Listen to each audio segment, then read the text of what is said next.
Ever felt puzzled by the ever-changing landscape of fitness and nutrition advice?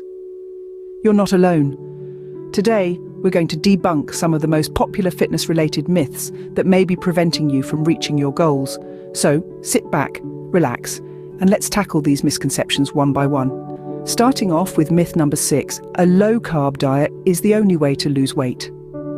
Low-carb diets can indeed be effective for weight loss, but they aren't the only solution.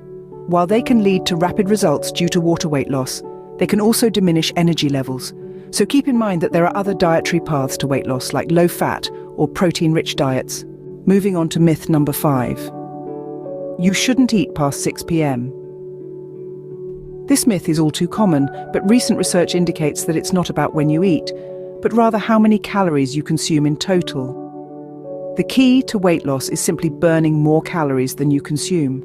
Next up, myth number 4, eating smaller portions more frequently throughout the day aids weight loss. Contrary to popular belief, a study found that people who eat more than 3 times a day tend to weigh more and are prone to overeating.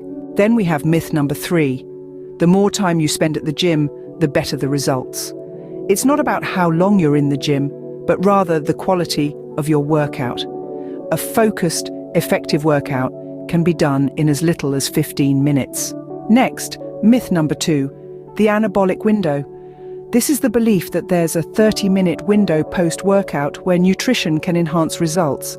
However, scientific evidence supporting this theory is lacking, suggesting the relationship between post-workout nutrition and improved results is questionable. Finally, myth number 1, fat makes you fat.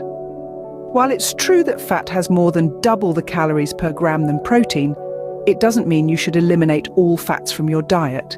It's all about balance and overall calorie intake. So, there you have it. 6 popular fitness myths debunked. Remember, the journey to a healthier lifestyle isn't about quick fixes or following every trend. It's about finding what works for you and maintaining a balanced approach. Are there any other fitness myths you've encountered? Share your thoughts in the comments below.